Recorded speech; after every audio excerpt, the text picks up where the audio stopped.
out with a bang. We're going to give you a high quality of life in this last year. And then we will take questions once we're through the director portion. We'll take Facebook questions from our Facebook audience that I know is already out there because we've been getting questions all week. And we'll take questions from the audience as well. So thank you for being here today, and I'll turn it over to Barry Patrick, my FMWR director.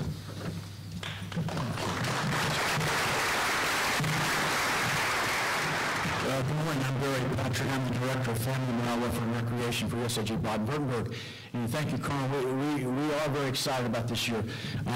Yes, we're closing, but our motto is that we're going to get better every day and be the best we've ever been on the last day.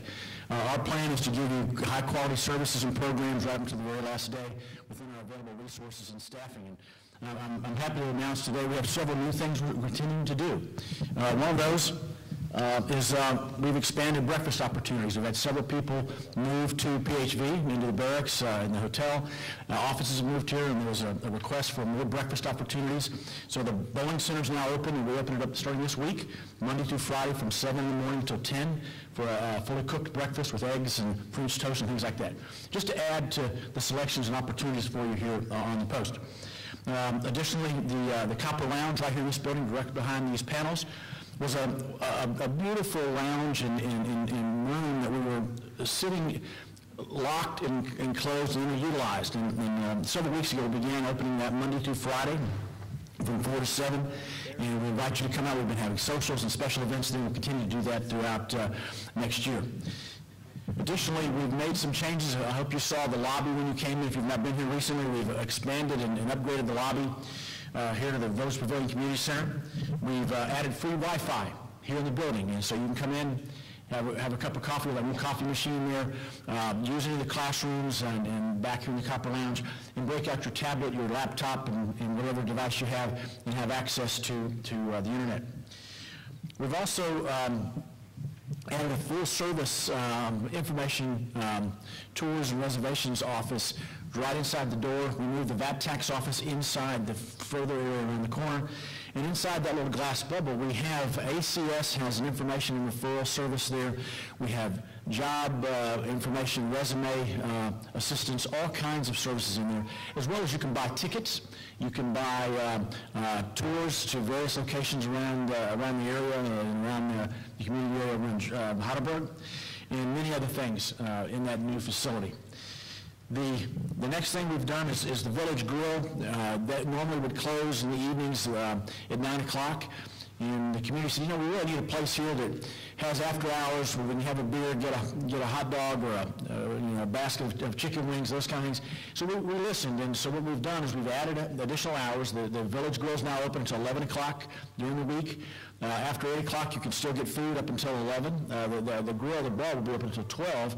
And then the weekends were even extended further into 1 o'clock in the morning. So again, we might be closing, but we're continuing to find ways to expand and offer better and more services for you right here at PHV.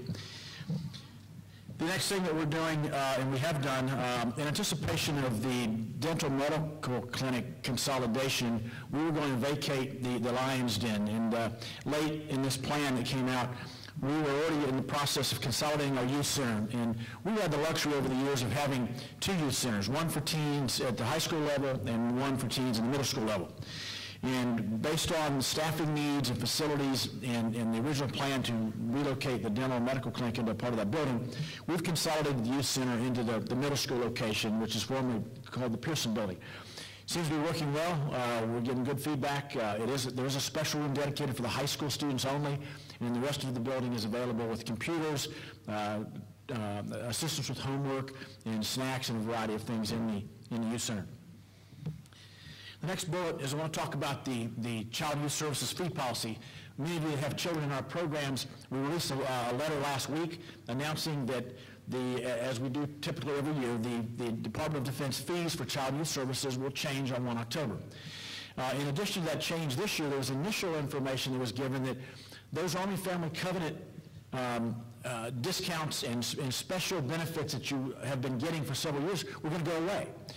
And there was a lot of discussion back and forth between all the regions and the headquarters, and 2 days later we were given the announcement that those changes will not be implemented this year. So all of your existing Omni-Family Covenant discounts, the waived fees for registration for youth sports and other things will in fact be intact again one more year. And so we're glad that that was a change. There was some concern in the community about that, and that did get reversed. We'll talk a little bit about the golf course. Yes, we will have a golf course till 1 November 2013. At that time, we will transfer that golf course back to the German government. We don't know what the final plan will be, but we are hoping and anticipating it will be a golf course that will be awarded to some other organization to operate. And in the meantime, we're going to continue to have a full-service golf course out there. We have made some modifications to our tee time process. We're going to have more information in the newspaper, flyers and handouts and things on our websites that explains that how we get reservations either online or by calling on the telephone for tee times at the Oftersheim Army Golf Course. Bottom line was that we felt a need to increase the number of priority time slots in our tee times for military active duty personnel. So previously, up until about a week and a half ago, we had slots set aside on weekends that were the first 2 tee times each hour up through noon, with the exception of the 9 o'clock slot. And we've expanded that. So there's additional time slots. Now 50% of the time slots for tee times are now available to active duty personnel on a priority basis, either by call-in or on the go online and select your tee times. Remember though, you need to do that 10 days in advance of your tee date that you want. If you want a Saturday, you need to do it 10 days out, because if you do it any later than that, you'll fall further down in the lottery, because what happens, we have a computer system. When you log in and select your tee time, if there's multiple people requesting that, it'll actually randomly select someone and drop them into that tee time, and then if you didn't get what you want, it'll drop you into another available time. So we're going to have some information in the newspaper that tells you more specifically how that works. And we've also expanded tee times from 33% to 50% of the tee times on the weekends for active duty personnel. Again, the golf course will be operating through 1 November of next year. Okay. The next bullet is the Holiday Bazaar. Will be held October 5th through the 7th here, right here in the Village Pavilion. We will also have a very large tent the week before that will start to be set up outside here. So please bear with us as we have a lot of trucks and forklifts and a lot of people setting up tents and electrical wiring and cables. But we're going to have a great bazaar this year. We invite you to come out and support the Heidelberg Spouses Club, as they are partners within FMWR in that great event. For holiday activities for Halloween, the commanders designated the actual date. October 31st will be Halloween trick-or-treat. In the past years, we've had a kids fest in some haunted houses. Due to resource constraints and because of the day of the week, we won't be having those this year. However, we will have full trick-or-treating on the 31st. A couple other things that I want to add on that's not on this slide is ACS. We just had this week a brief and some decisions on ACS transformation. Our ACS office, Army Community Services, is a wonderful office here. It's one of the best in the Army. But the reality is that our services are going to shrink, and we're going to start moving more and pushing more services to Kaiserslautern, and we'll have some things in the paper. We'll have more announcements. But as we get smaller, fewer and fewer Army Community Services service opportunities will be available here. Some of the core services will remain, but the rest of the services will be provided to you either at Kaiserslautern or if you're moving to Wiesbaden, in Wiesbaden. The next thing I want to mention is the AFAP, the Army Family Action Plan Conference, will be held as a tri-community event on the 23rd through the 26th in Kaiserslautern at the Kaiserslautern Community Activity Center. We will have 3 communities participating in that event, with the final outbrief will be on the 26th at the Armstrongs Club in Kaiserslautern. Okay, next slide, please. Okay, that first slide talked about a lot of the upcoming activities, the new things we're doing, clarification on policies or procedures, but the next slide here is going to tell you a little bit about our transformation and our closure activities. We have closed all of our Mannheim facilities, to include the gyms, the child care center, bowling center, and virtually everything we have there is closed and being dismantled, and we will have that completely cleared before the 30th of September. So there's no longer any services available for FMWR activities in Mannheim. Tompkins Barracks in Schwetzingen, same thing. We have shut down the gymnasium, the auto skill shop, and the Rally Point Recreation Center due to the transfer and turnover of Tompkins Barracks. However, we still have a wonderful auto skills facility remaining at Spinelli Barracks, and I encourage you to get there. A lot of folks say, well, that's kind of a ways to go, and I go there often. It's really not. If you hop on 656 and get off right there at the SAP Arena and make a right and drive up the hill, you're there. So we encourage you to use our auto skills shop. It's got some great services there. We're adding some equipment, and we'll continue to offer that for another year. For those of you who have young children, preschool age and younger, and you have them at the Mark Twain Child Development Center, due to a rapidly declining registration and enrollment, and also the difficulty in staffing, trying to get enough staff to operate two facilities, the decision's been made that we will close the MTV Child Development Center later on at the end of this calendar year. 31 December will be the last day for the MTV Child Development Center. Now, what we're going to do is, starting in October, if you have a young child in the MTV Child Development Center, you can decide to wait till the transfer on 31 December. And the new day for Patrick Henry Village CDC for all those at MTV will be 2 January. However, if you say, you know, I'd really like to just get it over with and get moved, we'll allow you to start transitioning your child or children in October incrementally in phases by ages. We'll have more information coming out on that. We want to be as seamless and painless process, but out of necessity, we need to consolidate those centers to maximize the use of space and staffing. So again, the CDC will close on 31 December, but during October, November, and December, you can phase in by choice when you want to move. The next bullet is the Arts and Cultural Center, located right here in this building, a wonderful place. Gets lots of usage from all over Germany, people coming from everywhere. But the reality is that we need to move that. We're going to shut that down at the end of December after the holidays. We are going to have a very large clearance sale. And so if you like fabric and all the arts and crafts items, those items will be available during the holiday season. We will shut that down and open up in March a new Arts and Cultural Center in Kaiserslautern at the Kleber-Dahner Community Activity Center. Last couple of bullets. We have a Child Youth Services high school bus that typically every year we pick up at the high school after the resident buses take the children home. And just in case kids want to come to PHV to the youth center. Well, we've had such low ridership ranging from 5 or 6 kids to 2 or 3 kids that we're monitoring that, and it looks like we're going to cancel that in October. It looks like everyone's got enough transportation out there to get where they need to go. Last couple of bullets, the roadside theater. We announced a year ago we were going to close last June, and we had enough interest and enough people come forward and say, you know, we think we can keep this alive with some volunteers and with limited staff, so we're going to do it. We will have another season at the roadside theater. However, as we hit May, when the population begins to shrink, we may have to cancel one show. But right now we're committed to a full season at the roadside theater. We're very excited about the upcoming season, and check our website for the shows. We even have some in production right now. Last 2 bullets, Rod and Gun Club will close on 1 November of next year. Excuse me, I'm sorry, 1 May of next year.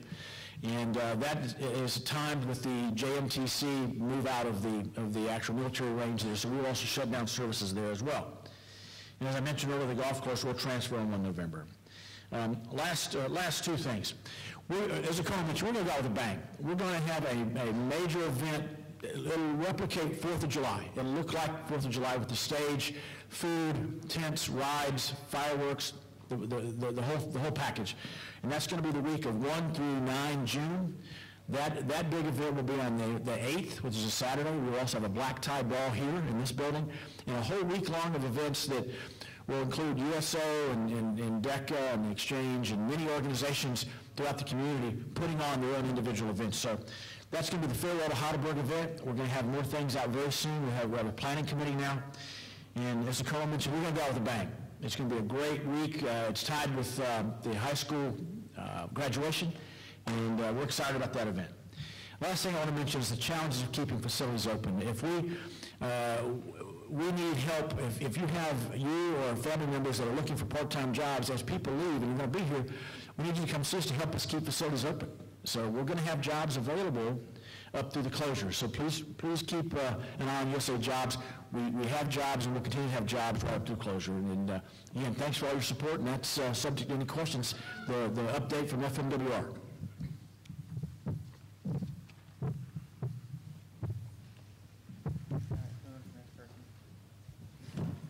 Thanks, Barry. My name is Rich Glass. I'm the Director of Public Works. I want to assure you that this morning's little incident had nothing to do with our projected closure time.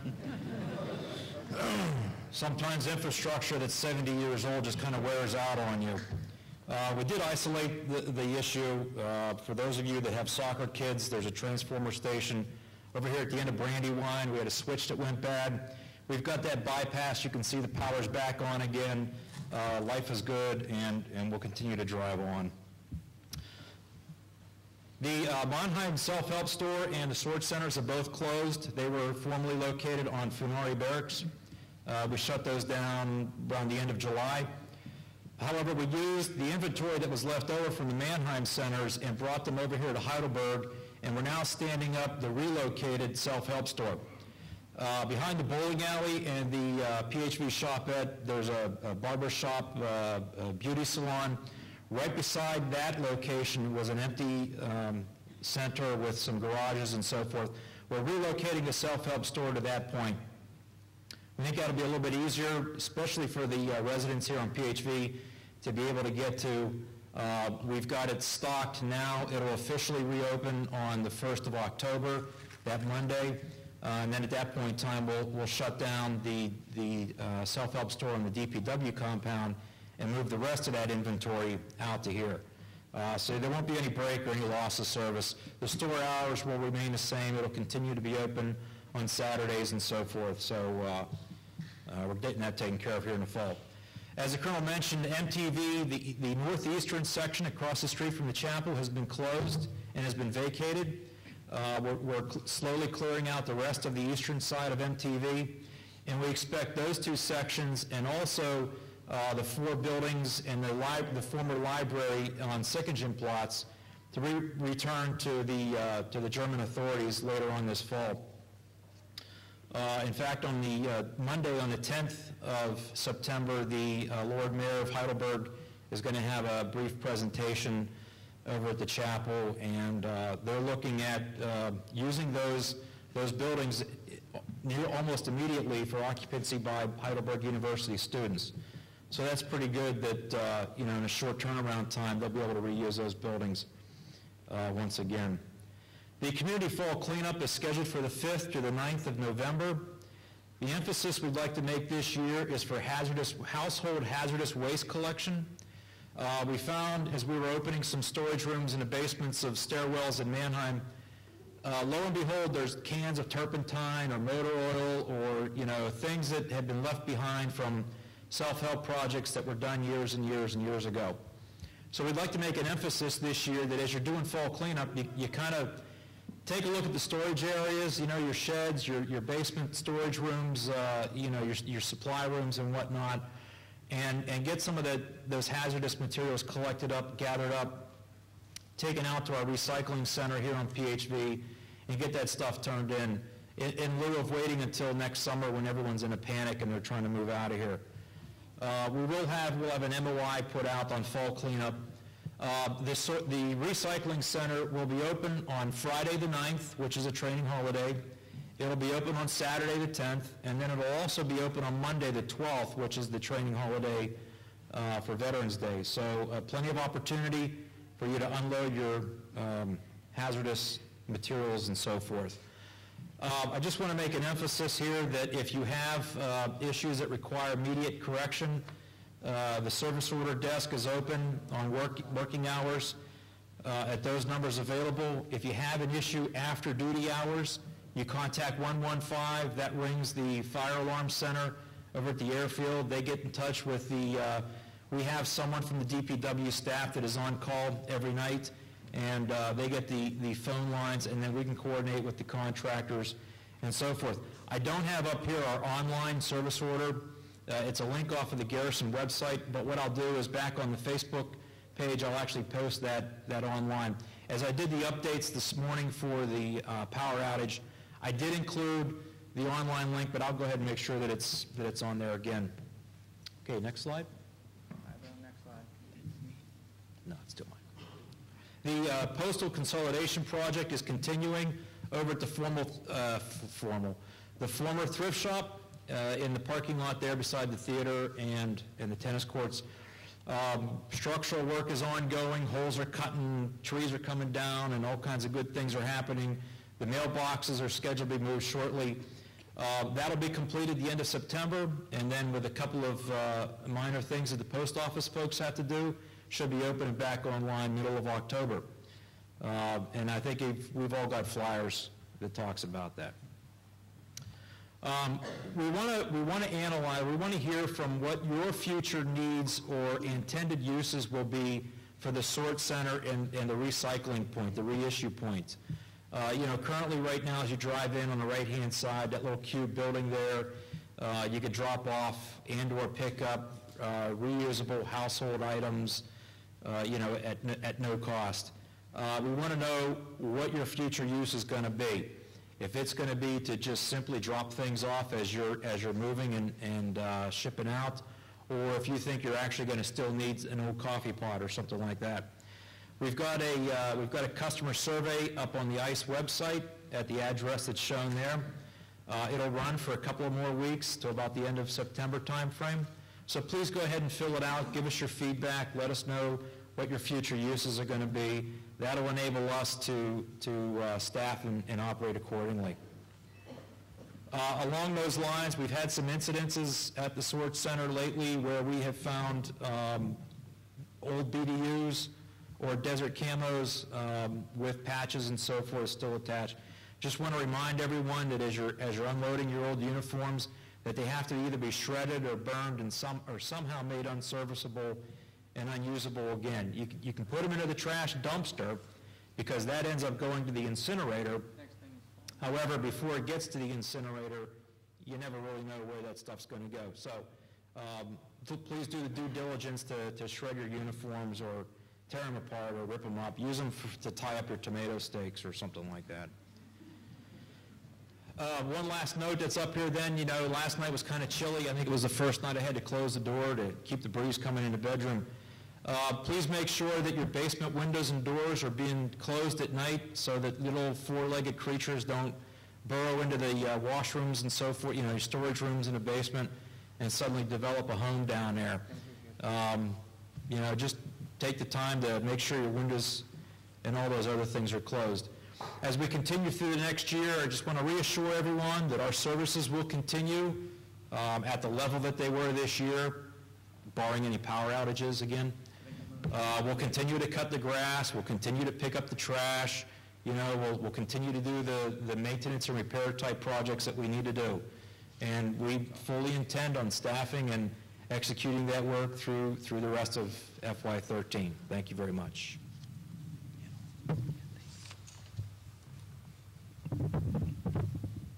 Good morning, I'm Hannah Thomas from the Housing Office, and I'm going to be covering mostly terminations. So the good part about the termination is when you move out of government quarters now, you don't have to repaint your quarters when you painted them blue or pink or red. So you can leave it when you move out. All you have to do is clean the appliances, the government furniture, and take all your belongings out, and then we will clear you. When you receive your orders, please come to the housing office, set up appointments. Don't go to transportation first. We had a couple of issues the past weeks where soldiers had ITT cuts going to another duty station. They went to transportation, scheduled a transportation movement of their household goods, and they didn't have a place to go. So please come either to our housing office when you are on ITT cut or when you are on PCS orders.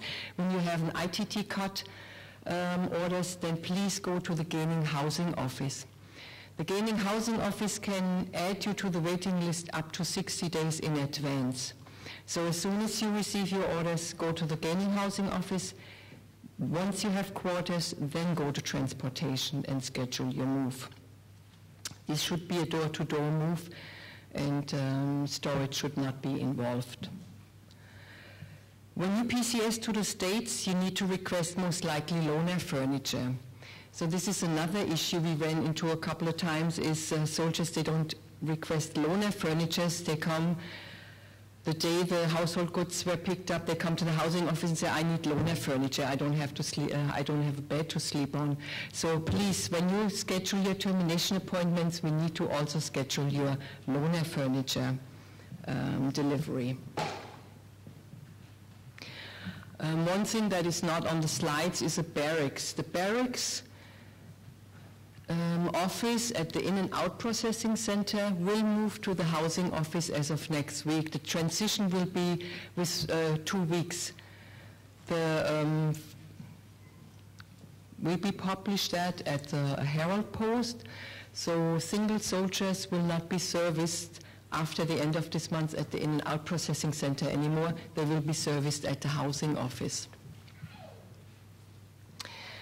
The economy termination. So please check your lease, check how much termination notice you have to give, and then come to the housing office. We will help you prepare your termination letter to your landlord.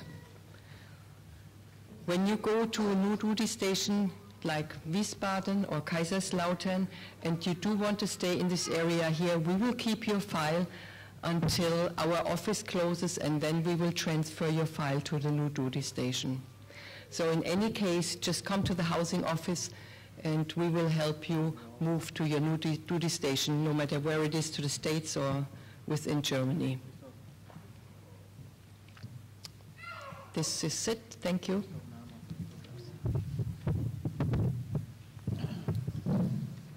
Good morning. My name is Ivor Watson. I am the Chief of the Military Personnel Division and Deputy DHR for USAG Baden-Wuerttemberg. As you can see from the slide, I'm here to talk about postal, which I know is near and dear to everyone's hearts, and it is to mine as well from a personal and a business perspective. I think most folks know that we're consolidating all postal services in Heidelberg and much of Mannheim here on Patrick Henry Village, effective 15 October. 15 October being the date we will open the new Postal Service Center for business. Now, that means different things to different people based on where you're receiving services now. So I want to talk through a few points to cover the different situations or CMRs where you're receiving service. First of all, I'd like to start with CMR 418. CMR 418 is the Postal Service 418 is on Coleman Barracks. Coleman Barracks customers will not be consolidated onto PHV. Coleman Barracks will remain open until services are no longer provided, okay? So if you're a Coleman Barracks customer, unless you choose to relocate your mail, you will continue to receive mail service on Coleman Barracks. Now, CMR 432 on Tompkins Barracks and Postal Service Center 437 on Sullivan Barracks. Those two facilities will close the end of next week in line with the closure of those installations. I know, by the way, most of what I'm saying here has already been put out in memos, but I encourage folks, if after I'm done, if you have any questions, send them to Facebook. There's an organizational group email address on the bottom of the memos that went out. Please send your questions in. We want to answer your questions so that everyone is clear on what to expect during this transformation. So going back on track, 432 and 437 are closing end of next week. The Postal Service Center will not be open until 15 October. So that's a 30-day period where we still need to provide mail service. We will provide mail service. We will not hold on to anyone's mail. So in the memo that you received, it said we will provide general delivery service at CMR 419 on Patton Barracks. Over the recent weeks, we've come to realize that the numbers at 432 and 437 are well above where we thought they should be. So we have decided to provide that general delivery mail service at the current Patrick Henry Village APO in building 4794. I think it's 4794 right between the theater and the new Postal Service Center. Okay, so if you're at 432 and 437 now, after 15 September, you will go to building 4794 on PHV to receive your mail. We will not issue any new boxes. You will go there during customer service hours, Monday to Friday, 11 to 6, go to the counter, they will give you your mail, both letter mail and parcel mail. That's for a 30-day period, because on 15 October, you will then have your box in the new Postal Service Center, along with everyone else in the community. Now, what does that mean to the current PHV APO services? We will close the Patrick Henry Village APO service 15 September, okay? We will not close the building. We will cease the service, APO service, which is outgoing mail, okay? So Heidelberg customers currently we have a larger APO at a shopping center. It operates currently from Tuesday to Saturday. We will increase service to run Monday to Saturday at the shopping center APO. So APO service no longer on Patrick Henry Village in the next week. It will still be in Heidelberg, but at the shopping center until we consolidate on Patrick Henry Village 15 October. CMR 419 on Patton Barracks and CMR 420 on Campbell Barracks. The last day for service at those two locations is 12 October. That's a Friday. The postal staff will move the mail over that weekend to the new facility, so on the 15th of October, you can go pick your mail up there. We have said before, and it still is the truth, there will be no change of address for anyone unless you choose to change your mail address. We will have to change combinations. We have no choice. We are installing new boxes, well, not new, but different boxes into the facility, so we have to issue new combinations. We can't do that right now because we don't have the boxes in place yet. But as Rich, DPW Director, mentioned, we are in that process. As soon as the boxes are installed, the postal staff will confirm the combinations, and we will put a notice in your current mailbox what your combination is. The combination, we will not put your address on there in case you lose it. It will just be as simple, this is your new combination. When the Postal Service Center opens, if you have, staff will be on hand to assist folks with combinations, just as they do now when you go to any of our CMRs or Postal Service Centers. And I'd like to mention, it's not on the slides, but when this community closes, all of our postal service will cease as well. I mention that because if you are in a position if you have moved or you are moving, I encourage you to get a mailbox at your current new duty location. 30 September next year, there will be no mail here. No one should be living here at that point, okay? So it may make more sense to get a new mailbox if you move to Sandbach. You still live here. It might make more sense to do that now versus going through a general delivery, a move, and to move again. However, if you have, when we move your mailbox and you haven't changed address, we will move your mailbox for you. But I just want to forewarn everyone, the time is going to come where there will be no mail services. So if you truly are a resident of Heidelberg, Mannheim, and receiving mail here, fine. We will continue to provide mail service. And when you clear in our process, you can then do your change of address. There are some folks in the community who have moved already, but still live here, but have not changed their mail. That's fine. We will not force you to do that now. We will move your mail, but be mindful that the time will come when you will have to make that change. Hope I covered everything. If I did not, please send a message to Facebook, through Facebook to the Garrison staff, or email me personally, or email to our group box, and we will be happy to answer your questions. It makes sense for us to consolidate. We are currently operating 7 postal facilities between APO, official mail, a mail distribution mode, and community mail rooms. We are losing staff. If you do not consolidate, the service will not be to the standard that we expect to provide to you and that you expect from us.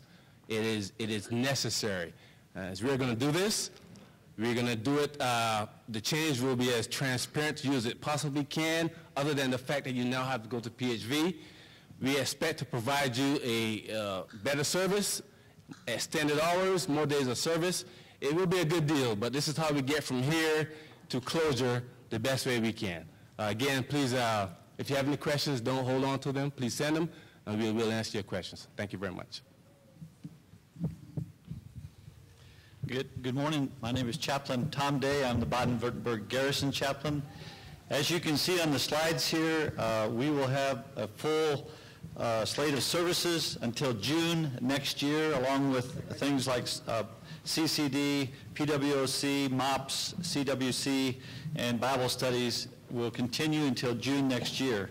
We will not have Vacation Bible School next year because people will be moving and we'll have no staff, just so you understand that.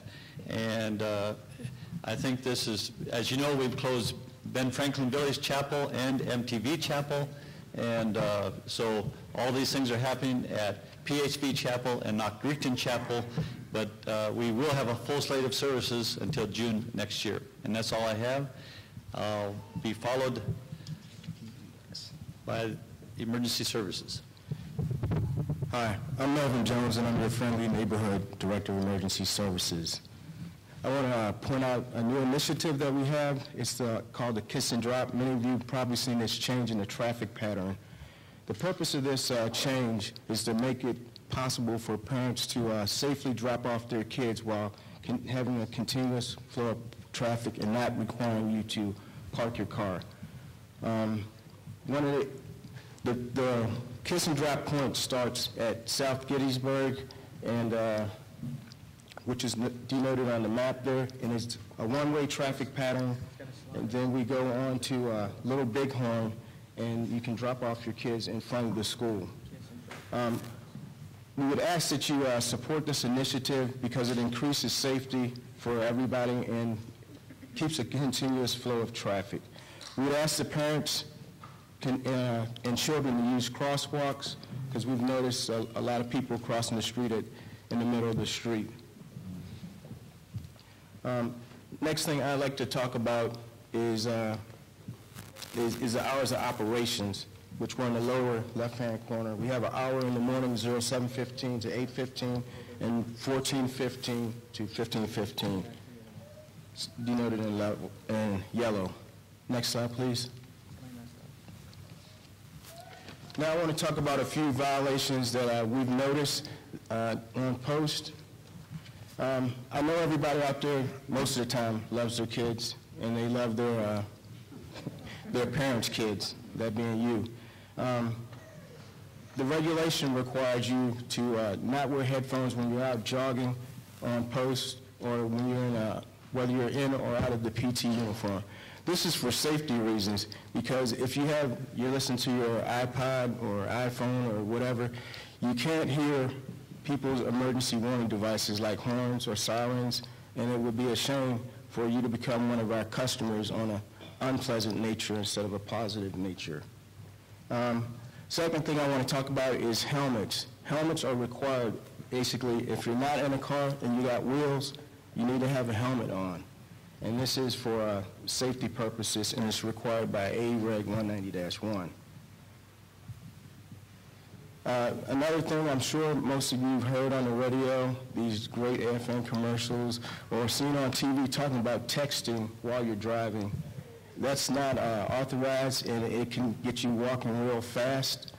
If we catch you, it's a 7-day suspension of your license the first time, 30 days the second time, and 180 days the third time. So we would rather see you mobile and operating your vehicles in a safe manner. And also, if you're texting, don't text while you're walking, because you could step off a curb and hurt yourself, and again, become a customer of the emergency services, which we don't want to see happen. Next topic is unsupervised children. As I mentioned before, I'm sure you love your children most of the time, if not all the time. Please take care of them and make sure that they're supervised at all times. On the 25th of April, the garrison commander signed a new abandoned vehicle policy. Bottom line is we have 3 basic ways for you to dispose of your vehicle. Either ship it back to the states, and you will require that shipping document to clear it out of the system at vehicle registration. Sell your POV to a DOD affiliate or ID card holder, or if you use a local national to purchase your car, then you need to complete the paperwork with customs to get the vehicle cleared out of your name. And the last opportunity is to donate your POV to MWR, and this doesn't cost you a thing. And my last thing that I want to point out is that we will continue to provide you the services that you're used to having in the community through closure. Fire services, MP services, vehicle registration, and IX, and of course, the pond guards which control access to our installations. Subject to your questions, I'll be followed by safety. Good afternoon. Randy Ross, Garrison Safety Office. A couple things I'd like to point out today. We just have one major change in coordination with the transformation, and that is that anyone that rides a motorcycle and requires the experienced rider's course or the basic rider's course, or the other two, the motorcycle refresher training for units redeploying, or the motorcycle sports rider's course, the AIRS system that you're used to registering through will no longer exist on 1 October. So that is going to transfer to the DTMS system, which is the same system that you use to register for most of your military courses. And that will require the supervisor's approval as well. So you will do that through your school's NCO or training manager. Also, we have not had enough students to carry on the courses here in Heidelberg. We just did our last BRC a couple of weeks ago, and the one before that was done in March, simply because we have not met the 4-student minimum to be able to hold the course. And Kaiserslautern has had the same problem with having to cancel some of their courses because not having enough students register. So what we're going to be able to do now is combine the students from Heidelberg and Kaiserslautern, and hopefully be able to hold those courses for you down there. If you require a motorcycle to take the BRC course for, because you're not licensed until you complete the course, so you don't have a way to get your bike down there, we will have motorcycles available for you. Just make that note in your remarks section of the DTMS registration process that you need a motorcycle be provided for it. The other thing is I'd like to emphasize what DES mentioned on the helmets and the headphones. That is not just a local garrison policy, but that is actually an instruction by Department of Defense for every every military installation worldwide. So the headphones requirement, or not wearing a headphone while running, jogging, riding a bicycle, skateboard, those things on the garrison, is a Department of Defense-wide policy for all military installations. The last thing is that please continue to submit your safety concerns or report any hazards to us via email, telephone, or anonymously through the website and also through ICE. We'll take them any way we can get them. If you want to remain anonymous, just let me know and we'll make sure that your name does not get out. You may not be happy always with the outcome of what the decision was made, or the decisions that are made to try and resolve the issue that you might have. But now with transformation, there's times when sometimes we have to mitigate the risk a little bit lower rather than replacing everything and making it brand new again. So in other words, we want to know about the different bumps or the holes in the sidewalks, but it may be a more simpler fix than having to replace the entire sidewalk. So I encourage you to continue to report those safety concerns for the community to us. Thank you. I'll be followed by the commissary.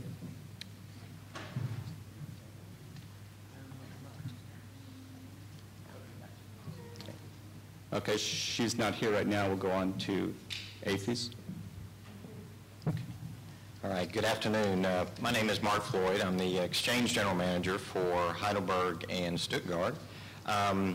We're entering an exciting time of the year for the exchange with the holiday season right around the corner with Halloween, Thanksgiving, Christmas, and the New Year. We'll continue to offer those great savings you've come familiar with seeing at the exchange. So we'll continue with our weekly sales promotions starting every Friday, running through every Thursday. Our weekly clothing markdowns happen every Wednesday. So you'll see no change of products or services. With that, we do have a couple of consolidations before the end of the year. One being the military clothing sales store will consolidate all into the Heidelberg military clothing sales store with the closure of Coleman. And then the auto parts store in the shopping center at Heidelberg will consolidate into the shopping center annex. No loss of merchandise, the same categories will just be picked up and moved into the annex. We are doing some traffic studies right now on some hours of operation updates that might occur at the PHV Express and the Campbell Express. And it just would only impact the weekend hours. But we're just reviewing those traffic patterns right now to make sure we accommodate the customers and are open when they need us to be open. So that concludes the exchange briefing. Just a reminder, each of our facilities has store managers that can take care of any special requests you may have. We have the advantage of having some pretty large installations in the neighborhood if you need any special merchandise requests. And that concludes the exchange presentation. Thank you. Well, good morning. Now for the part you've all been waiting for, the Heidelberg Schools brief. Before I let the principals loose on you, a couple of quick points. We'd like to thank APHES, particularly this morning, after our excitement with the power outage. One of the biggest challenges we had today was figuring out how in the heck we're going to feed the kids lunch, because nobody wants a hungry kid. And the APHES really came through for us this morning. Their school meal plan folks really jumped through some hoops and made sure that we had at least some cold turkey sandwiches and things for the kids to eat so they'd all be happy and ready to learn. So thanks very much to APHES for your cooperation on that. As Barry Patrick said earlier in this briefing this morning, every event that we do this year is going to be the biggest and best that Heidelberg has ever done. Also, that includes all the events at the schools. But we're going to need your help. We need your support to make these events, maybe not better, but certainly bigger. We need you to attend important events like the very first one coming up, the bonfire that precedes the homecoming game. The bonfire is on the 5th of October at 19:30. Location will be the parking lot in front of the library. It's going to be great. We have a live band coming. It's a lot too young for my taste, but then again, I'm a lot older than a lot of people. Great band coming, smoke machine, all the bells and whistles. We're pulling out all the stops to really produce a fantastic homecoming bonfire this year, to be followed the very next day by the homecoming game. I'm not sure who we're playing yet. I haven't seen that on the schedule, but Kevin Brewer can brief that when he comes up as the high school principal. We hope to win that game, obviously, but we can only do that with crowd support, so come out and attend that game. Really important that you're out there clapping for our kids and cheering on the sidelines, because as our population decreases, the sidelines become quieter, and we don't want quiet on the homecoming game. Last quick point is everyone, or virtually every person in this room, is going to be transitioning at the end of this school year or before. We're all transitioning. So every one of us needs to support each other when it comes to that transition component of our lives, particularly with the schools. At the middle and high school level, it's extremely important that children have a sponsor when they move on to their next school environment. It saves them the fears and the anxieties of walking into that lunchroom on the first day in a new school and not knowing anybody, not knowing where their locker is, being looked at by a bunch of strangers as if they have three heads. We don't want that for your kids. We want your kids to feel comfortable. And each of the schools has a sponsorship program. We can reach out and touch your destination, particularly if it's a local one like Wiesbaden, Sembach, Kaiserslautern area. We can reach out and touch those student-to-student programs for sponsorship and make sure you have a sponsor at your receiving school. If you're PCSing back to CONUS, contact me. I will put you in touch with the school's liaison program there and make sure that we have a sponsorship program and a sponsor set up for your child when they arrive at that new school. So without any further ado, the first school on the list is Allison Peltz with Patrick Henry Elementary School.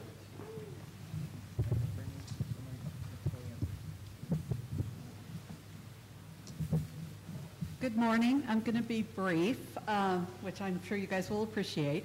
I want to let everybody know that even though we are getting smaller, we are still at 600, and programs will be as usual. Nothing has changed. As a matter of fact, we have expanded our programs for our learning disabled kids to meet the needs of all of our students. So we are still offering the same programs that we have offered in previous years. So you can rest assured that your students, that your children are getting the best education that they can receive while overseas.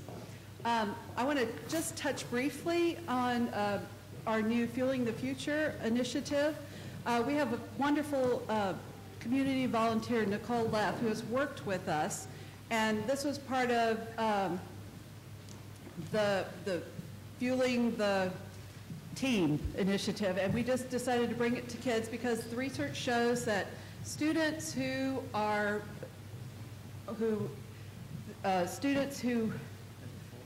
eat healthy and who exercise, they achieve better academically.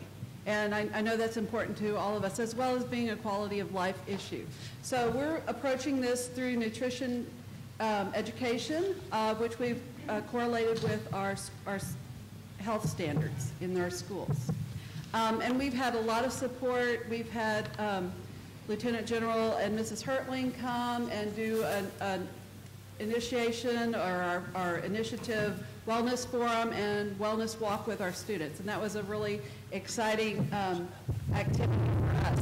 Also, DECA has been a huge support, and we'll be doing activities with the commissary throughout the year, looking at food, and they also supported us with healthy snacks. So I'd like to thank DECA as well. The second item up on the slide we've already touched on is our new traffic pattern. And again, we worked with the command. I'd like to thank the command and the military police to make it safer for our children. We noticed last year that we had some safety concerns, and they stepped right up. They looked at different options, and we feel like what we have this year makes it safer for our students. Touching on the transformation, Colonel DeCoster talked about being proactive. And what we need from you is, as you withdraw with your students, not to just disappear. You do need to come into school and actually withdraw your child from school. And what that does for us is, if you give us 10 days notice, you'll need to come in with your orders, then we can make copies of all your child's records. And those can go with you to the next school, which is best for your children, because it enables them to have a smooth start in their next school, and it enables their next school to best meet your child's needs.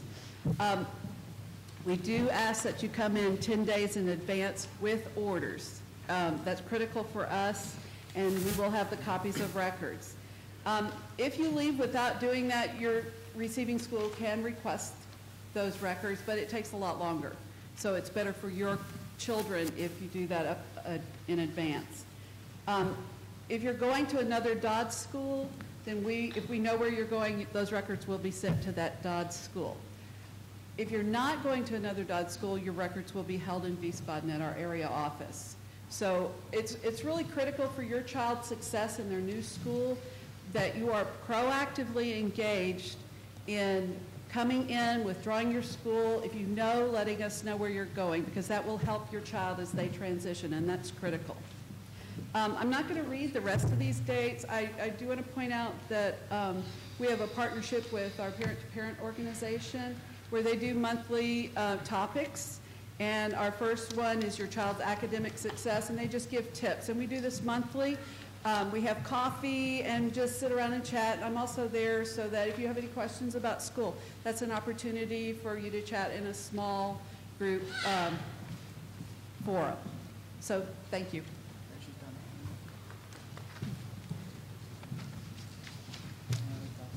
Slide, please.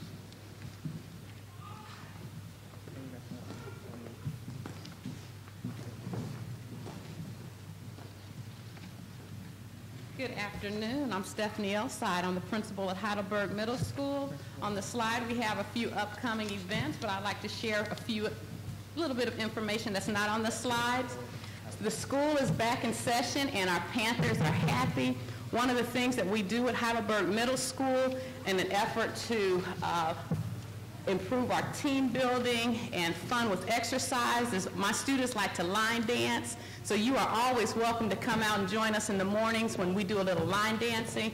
We line dance at PE, so if you hear music going on, that's us about 8 o'clock in the morning, getting the kids revved up, particularly on Mondays and Fridays. It is a great opportunity for our students, and one of the things that we found is my shy students, they'll get out and they'll do a line dance with the group, and that helps them out when we have our CYS-sponsored dances and our 8th grade dance. So they'll get out, they'll know a few dances, and we like to party over at the middle school, but you are always welcome to join us.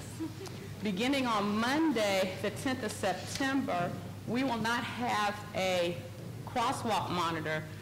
We have 2 crosswalks at our school. There's one that we monitored going towards the commissary in the afternoons, and then there's one coming from the other end as we enter the parking lot.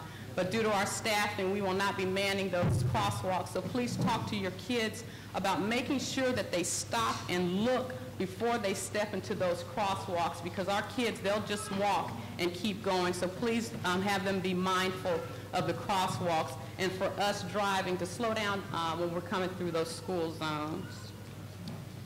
Please join us next Wednesday for our PTSA-sponsored Welcome Back Ice Cream Social. We're going to socialize with our families and our students, and we're also going to have a presentation regarding bullying and cyberbullying, because I know some of you may not know your kids have a Facebook account, but some of them do, and sometimes little issues may poke up off of Facebook and come into the schools. So we'll talk a little bit about that, cyberbullying and bullying, and how we're going to keep that out of our schools so you can trust us to keep your kids safe. Also coming up on the 28th of September, we've just scheduled our flu vaccination over at the school. It'll be held in the NPR from 8 to 12. We'll be sending out that paperwork.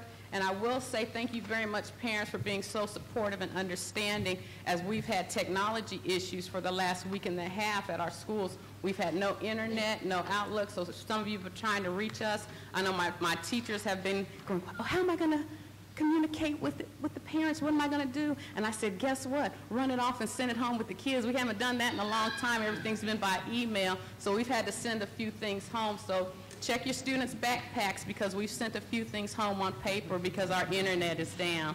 And middle schoolers are like, we'll find it on the floor somewhere, but a few of them did have it because we had our open house, and the students had taken home a yellow sheet of paper for their schedule for the parents to follow. So I was really happy to see the parents walking in with those forms. So our internet is down. It's down again this morning. We had it on for a little bit yesterday for about an hour. Everybody was just screaming. You just heard it through the school. We were all happy.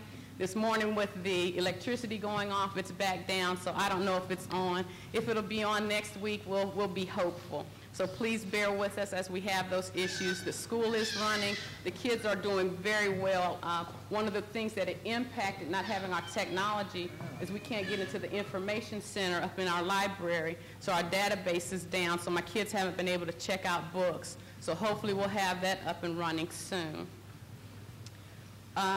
What else I want to tell you about? Regarding transformation, what I will say is I'll piggyback off of my teammate, Ms. Peltz here.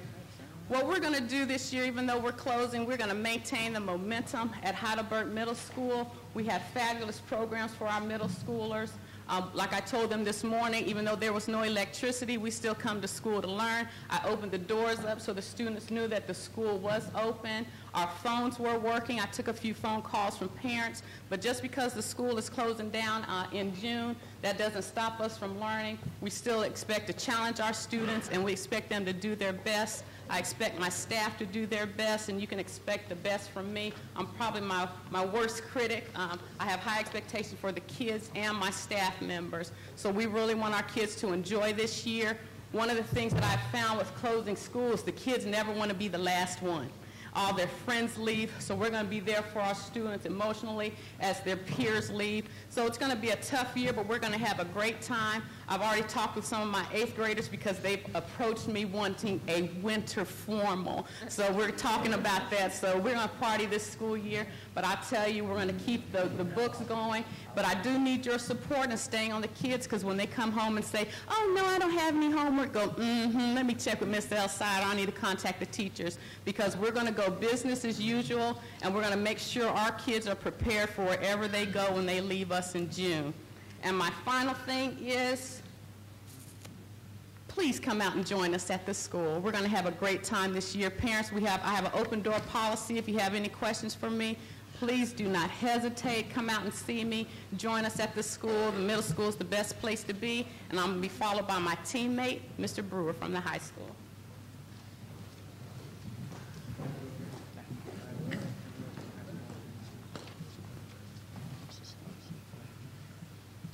Oh, that up there, I'm sorry, Mr. Brewer. I'm going to have to just say, we have our faculty football game coming up, and I have the oil for my knees already ready. We're going to go in after the kids. The kids are ready. They're already talking trash, so you all come out and join us on the board. All right. I think it's almost afternoon, so I'll be very, very short. The information's up there. Bottom line for everybody here, we come back to the last year of Heidelberg High School. Our focus and commitment is to those 127 seniors who are going to be the last group to walk across the stage on the 6th of June in 2013. It'll be the 67th and last class. There'll be lots of things going on all year, but I think to echo the commitment from the Colonel and everything else, I'm not going to take a lot of time. You can read our webpage, go everything else. All of the schools have a commitment to make sure that there's one piece of permanence over the next 8 months, and that's the 6 to 7 hours that your kids come to our school 5 days a week. With everything else going on with the base, with families and the rest of the world, even with all of us moving, we will provide permanence, whether it's the elementary, high school, or middle school. So we're there for you. Check our website out. Come and see us. 3-day weekend is the bazaar with the homecoming football game. We're going to have bonfire here over in the chapel parking lot. Lots of things going on, but you have our commitment to do our very best. Check the website out. I'm not going to take any more time. Thank you.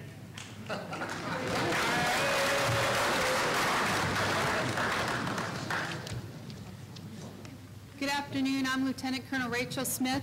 I'm the commander of the Heidelberg Army Health Clinic. First and foremost, I want to reassure you that your health care remains at the forefront of what is important to us, and we will continue to meet your primary care needs throughout this time of transformation. Our clinic hours, there are no changes. Monday through Thursday, 07:30 to 16:30, and Friday, 07:30 to 12. Pharmacy hours are Monday through Friday, 07:30 to 1700. The critical resources that you see listed here are important for you to maintain and to continue to use. Those will be available for you throughout this time of transformation. The TRICARE Nurse Advice Line, an excellent resource for you to use should you just need to ask a question or get some medical advice. Our patient liaisons are out there in our host nation hospitals. Again, an excellent resource for you to use and contact to help you negotiate the host nation medical facilities that we are referring to. The website that you see here is the host nation guide. I've also brought hard copies which are available as you entered the auditorium, and you can pick them up on your way out if you didn't do so on the way in. And for emergencies, no changes to these numbers. Continue to keep those and use those when necessary. Know where your closest emergency room is within your host nation or your local area where you live. There is not an emergency room at the Heidelberg Health Clinic. The closest military emergency room is Launchtool Regional Medical Center. So know where you need to go for emergency care and utilize these numbers and the local ambulance services as necessary. Next slide.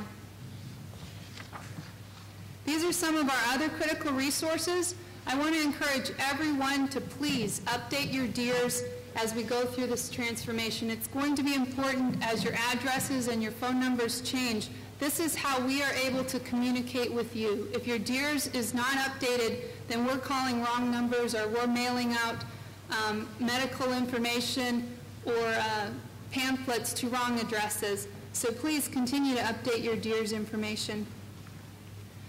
Our Apples is our patient satisfaction survey. The ICE comments are great. Please use the ICE comments to give us your concerns. That's immediate feedback that we get. But our Apple survey is a patient satisfaction survey that you'll receive in the mail.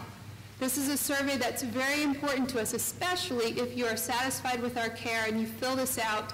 Give us those great scores and those marks and mail that survey back in or fill it out online. It's very simple. But this survey is what brings resources back into our organization so that we can put those resources or those monies back into the care that we provide you.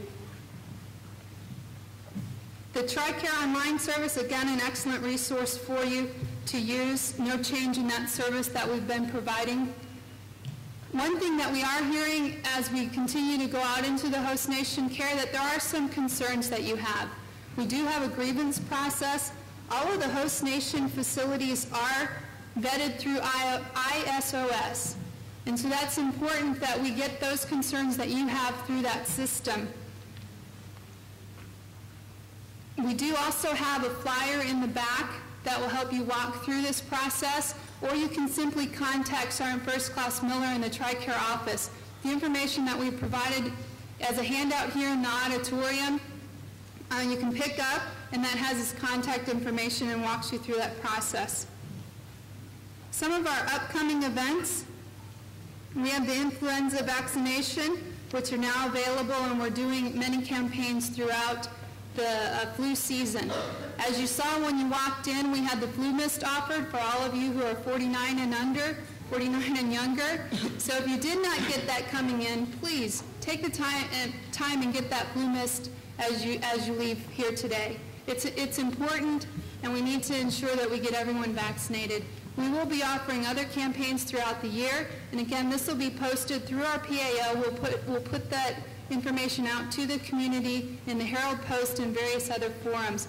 We also have a flyer in the back if you want to pick that up and have a hard copy with you as you leave the organization. Our pediatrics clinic is closing. 14 September is the last day that the pediatrics clinic will be open. We are down to one pediatrician. But that does not mean, because the clinic is closing, that we are not offering pediatric services. We have, like I said, we have one pediatrician. We are consolidating those services within the Heidelberg Army Health Clinic in our primary care clinics, and that service will continue to remain. The pediatrician will be available as a consultant and be seeing our pediatric patients 7 years and under, and our family practice providers who are credentialed to see children will be seeing the children along with our pediatrician in the primary care facility. We do continue to have the patient and family-centered care committee meetings. We had our last one on the 29th of August. It was not well attended, but we do encourage everyone to please come to this meeting. This is another forum that we have that we can address your concerns or your questions, and we always put out a lot of the same information at these meetings as well. So it's an important forum for you to please attend and allow us to hear some of your concerns. That next meeting will be posted at the website that you see here.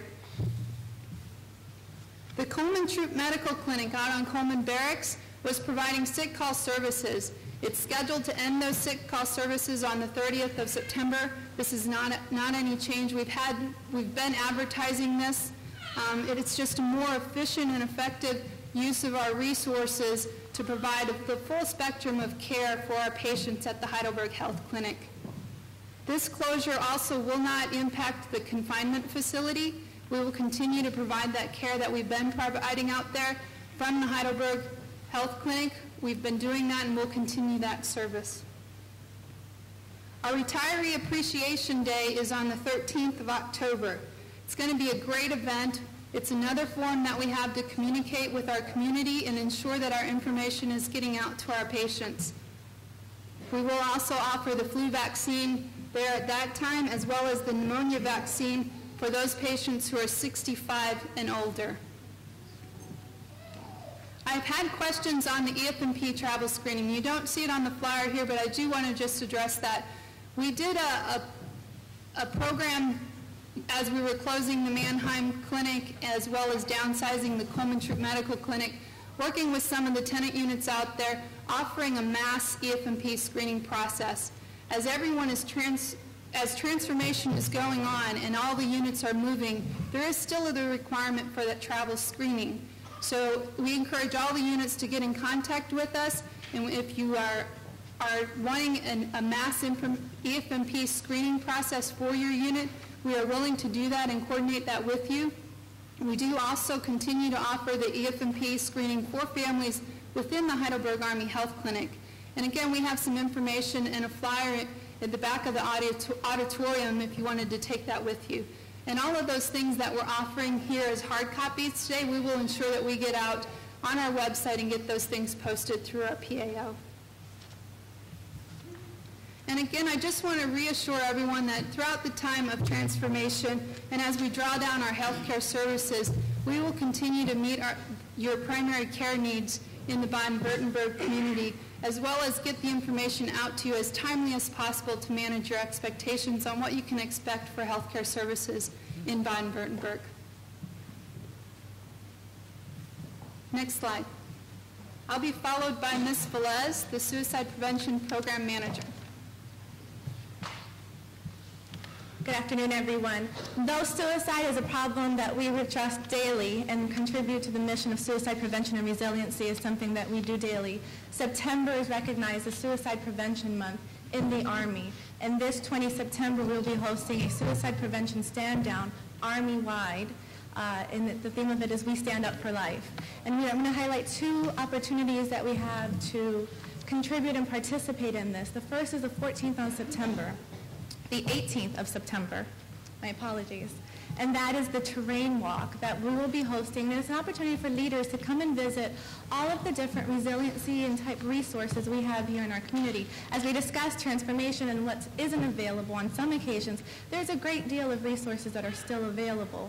The open houses will be housed in the ASAP facilities, ACS, behavioral health, staff judge advocate, and you can come out and collect resources and information, things such as ASAP's Employee Assistance Program Counselor, who is readily available to assist in navigating some of the complexities of transition and other contributing stressors. All of this information can then feed into the 20 September leader-led discussion. It's a great opportunity to continue to become familiar with the resources that are international. For example, the Military Crisis Line, which can be reached by DSN 118. What's really unique about this particular resource is it's primarily housed by veterans, which means if you call and say that my MOS has changed, and now I have to PCS, and TMO has not called me back, they speak your language, and they understand that stressor. So it's not exclusive to a suicide prevention line, it's a crisis line, and it's open to all of us here in country. This is just some of the amazing resources within and among your footprint.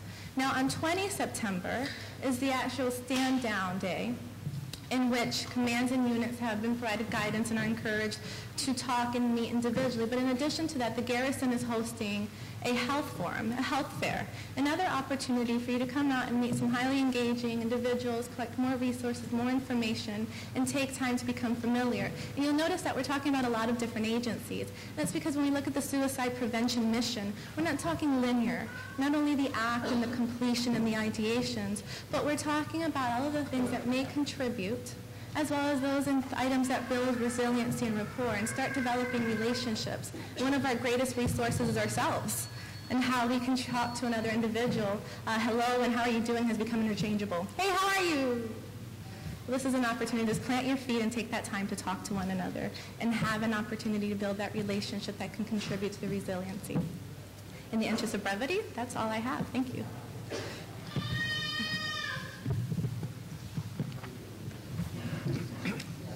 Good afternoon.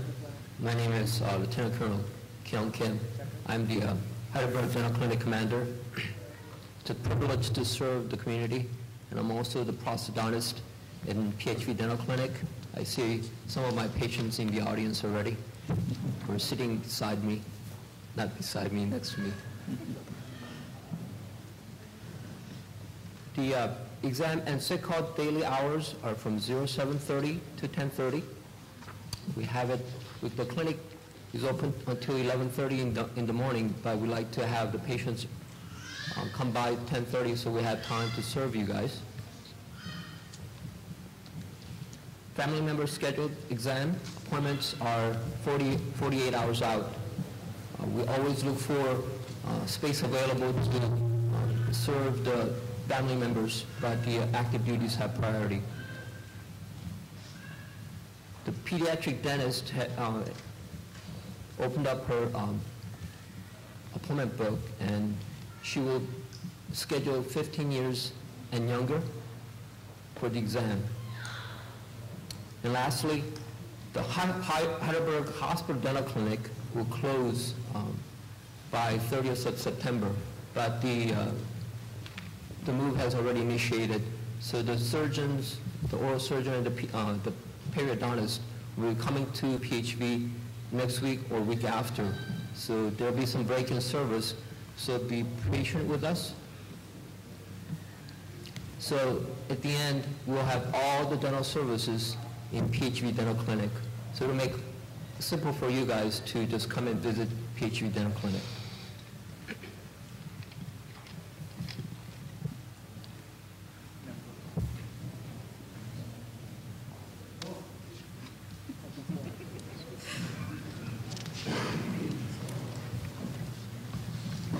Okay, thanks everyone. I think that was a lot of information that went longer than it normally does because we had a lot to put out with all the changes that are going on. We've got about 20 minutes left in the AFN broadcast, and so we'll start taking questions now. But even when we end the AFN broadcast at 1300, people can still follow on Facebook, and we will continue to answer the questions on Facebook as they come. And you can also get the video of this through YouTube and on our website. So, okay, it sounds like we may have additional time on TV as well.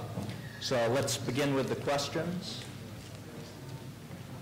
While we're waiting for the first question to come up, I'd just like to re-emphasize, you heard a lot here about consolidations and closures and things being developed based on the demand that's generated.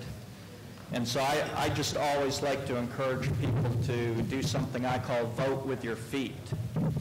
Okay, and what I mean by that is what you go out and you participate in, you support, you volunteer for, what you do generates that demand signal, like you heard about Mr. Floyd talking about with them doing the traffic analysis in their facilities. I think we heard a little bit of it with FMWR, with the high school bus service we were providing. If you don't generate enough demand for a particular service, then those are the types of services we pull the resources away from first to move the resources to where you are generating the demand. Okay, so please vote with your feet, get out there and participate, and that tells us what to resource at a greater level. Our first question on Facebook: is there a USAG policy for civilians to work flexible hours, flex time, telecommute, etc.? If not, why not? Okay. I think each command has to generate their own policy on that.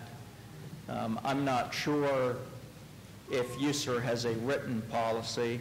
I'm not sure if we have a USAG G1 rep in the crowd, but that is a question I think we can get with the USAG G1 and find out what their policy is on that. I know there's been discussion about doing more telecommuting and possibly doing some flexible hours, but do we have someone who can talk to that? Great. I didn't come here to answer questions. I'm Dave Ellis from USAG G1 CPD. Yes, in fact, there is a USAG telework policy. There's also a USAG alternate work schedule policy. And we know there's going to be flexibility required in scheduling of folks working back and forth. There's accommodations made for, swing space up at Wiesbaden and all that. So the short answer to your question is yes. It's available online to see the written policy. and then you work it out with your individual supervisor as far as whether you do telework or work in an alternate work site. Okay, thank you very much.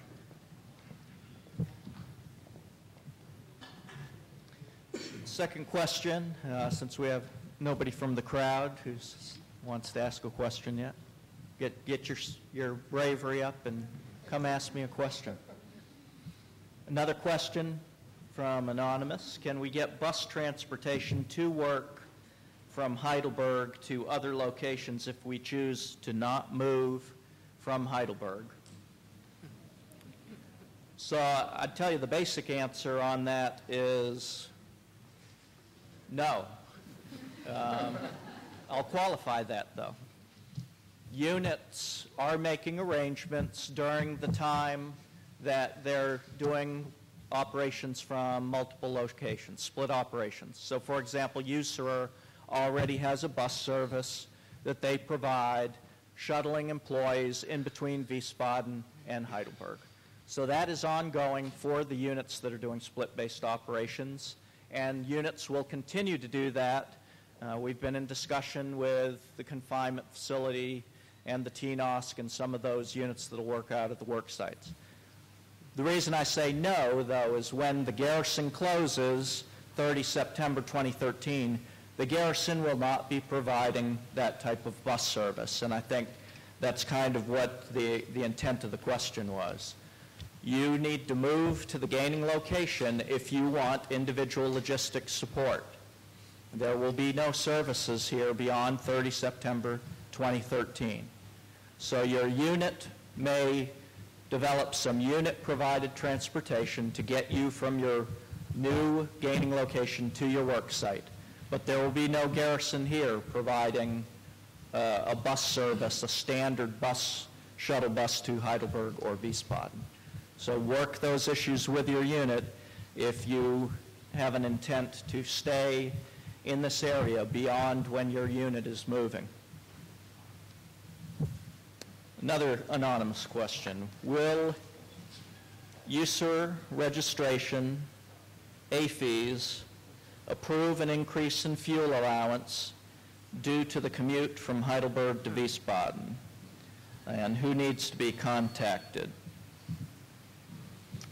Okay, I know we do have the capability to provide increases in the fuel allowance. I think that's something that the chain of command can sign a recommendation to increase your fuel allowance, and then you take the memo over to vehicle registration to get that changed on your registration. Is that correct, Melvin? Almost, sir. You're about 85% correct. 85? Actually, sir. What you need to do is get the form. It's available on the USAG Registry of Motor Vehicles website and download it, and then you take the form, your supervisor signs it electronically. There's an email address on the top of the form. You email it off to that office in a couple of days. They will process it, and then you will see an increase in your fuel allowance. When you go to, say you put more money on the card, you'll see the additional. They have to do this manually every month, so if you ask for it for an extended period of time, say 6 months or up to a year, you might drop down to 400 liters at the first of the month, but by the second or third, it will increase back to whatever your additional authorization request was. So do they have to visit vehicle registration at all, or can they do this completely through emailing it in and it automatically takes effect? So they can do it all electronically, virtually, or whatever the word of choice, cyber. So they don't have to visit us. Okay. Good answer. Any questions from the audience? Yes, please. I have two independent questions. The first one would be, if our resources are so limited, how come my stairwell, for example, within the last 2 years has been repainted twice? We had new mailboxes installed. There's 6 of them for a stairwell with 3 apartments. And at the same time, the playground is just going to shreds. The zip line's been locked up for almost a year now. And I've actually contacted the gentleman who's in charge of repairing the playground several times. Where's that discrepancy? Okay, some things that you mention are a result of prior year money. Okay, so we still have money from 5 years ago that continues the work to be finished through the contract that was done with that developer. So that's why you may see things like work being done in stairwells, new mailboxes, some of the renovations that have been done is money that was spent back in 2007, 2008, and those contracts are just coming to completion now. Who ensures that the work is done properly? We have quality control inspectors through our contract representatives at DPW on those types of work. Now, as far as playgrounds and things like that, something becomes broken or needs to be fixed, please call in the service order. We have done some work on playgrounds with the money that we do have, but if there are still issues with some of the playgrounds, which I believe there are, please call in the service orders. I'm not sure if off the top of your head, Rich, you know where we are on various playgrounds, but I know we have been able to fix some of them with the resources. I have called in multiple work orders. I've been given the phone number to communicate with the gentleman directly, and nothing has been done. The first year I lived here, things would be fixed within days. Now, nothing happens. Okay. And of course, the children are bored. Nobody supervises them, some of the children, and it's just a perfect opportunity for them to tear more tiles up on the ground. And this is the playground behind the Boy Scout hut? Yes. Okay. Why don't we have Rich get with you afterwards, and we'll try and determine where that service order is and in the process of getting completed. Great, thank you. Also, we have an issue in our attic. When we moved there, the asbestos was being removed, and I think at that point, probably all the leftover things in the attic had been moved to the bathrooms. They've become a dump.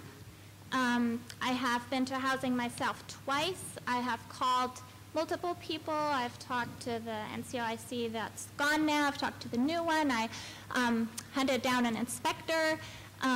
Several things. There's trash. It smells. There's a fly infestation. We have rats coming in the building, and nothing is being done. I've had answers from, what do you want me to do? Do you want me to get off my desk and come and clear this out, to I will get to it tomorrow. But I don't know who else I need to contact at this point to get this taken care of. My apartment smells. Which building is it? 4451 Alamo Circle. Okay. Thank you. You got that, Rich? Got it, sir. And Hannah?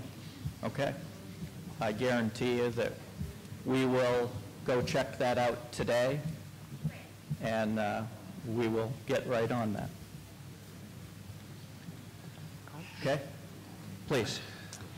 I live in building 4402, and I'm watching this new road cut where the post office is, and I'm wondering what the purpose of that is, if it's for everybody to drive through our parking lot now, or if it's just delivery, a walk path.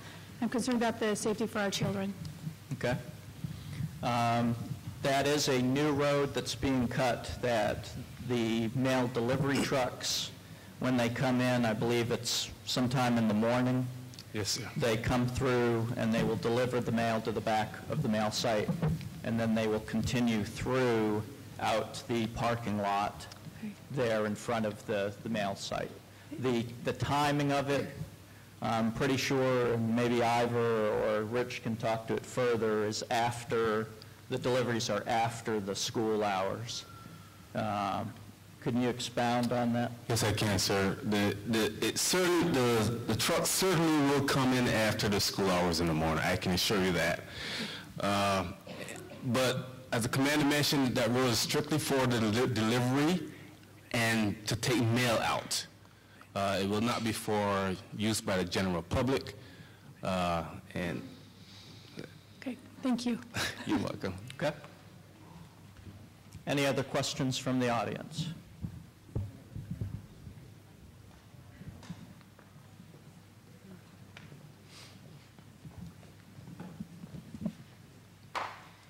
Yes, I just have a comment really about the soccer field over at Bowling Alley Field.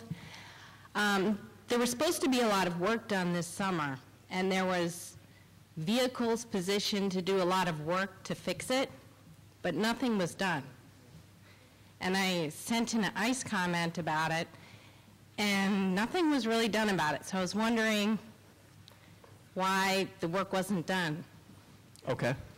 DPW or FMWR, are you aware of any projects on the soccer field next to the bowling alley? The first answer is that's normally maintenance repair of that magnitude is normally a public works function within available funds. There were no funds to do that field or other fields. It's also subject to falling back to the non-appropriated fund program, and we also have had limited funds available to do the repairs. We've gone out and put some fill around the goal areas, done a few things, tried to get the grass to grow more, fertilize, do some things, but to go in and do a wholesale renovation of that field is extremely, extremely expensive. What we could look at doing is going back over there again and filling some of the holes that we've done, and they erode out as soon as they start playing. But there was some minimal work done, but it's all about funds available to do a major renovation on a field that has some of the problems that field has. Yeah, there's many problems with the field. There's a lot of divots and stuff. Right. I know the vehicles are there to do the repairs, but... Well, we've done a few things, but it's very cosmetic, it's very small based on the ability of our staff and what resources and materials that we have. Again, if we had the funding, I'd like to just scrape that whole thing off and rebuild it. We just don't have the money. What we'll do is go back, try to get the thing leveled out a little bit, get some more sand in there to fill some of the low spots, but it's very expensive to do a field. And I regret that it is not in very good shape, and we don't have a lot of fields to go and divert play to make it better for our youth. So we'll try to do the best we can, but it's about funding and number of staff and all of that. Yeah, the football field looks gorgeous. Do we have more? It's the soccer field that's doing bad. And the lights that are on Tompkins Barracks, what happened with those if they close down? The lights on the ball field? On the field, yeah. It was well lit. You're talking about the soccer/softball field? Most things, when we're closing Tompkins, if we have things that are infrastructure that are installed permanent, those things stay. You're talking about the ones on the big... Yeah. Tall. First thing that happens is if there's a need for something like that, for example, at Mannheim, at Woodsfield, Grafenwehr came over and took the scoreboard, and they took a lot of items. Unless there's a request from another garrison wanting those items, if it's a permanent fixture to a facility, we leave it in place. And so we won't be moving those anywhere inside the Heidelberg footprint. But if some other garrison wants them and needs them, they're welcome to come get them, but it's at the expense of the gaining garrison. Okay. Okay, thank you. I understand that we do have extra time on TV, so thanks to AFN Wiesbaden and AFN for that extra TV coverage for us and providing the support today. For those of you who may not have been tracking, AFN Heidelberg has moved to become AFN Stuttgart.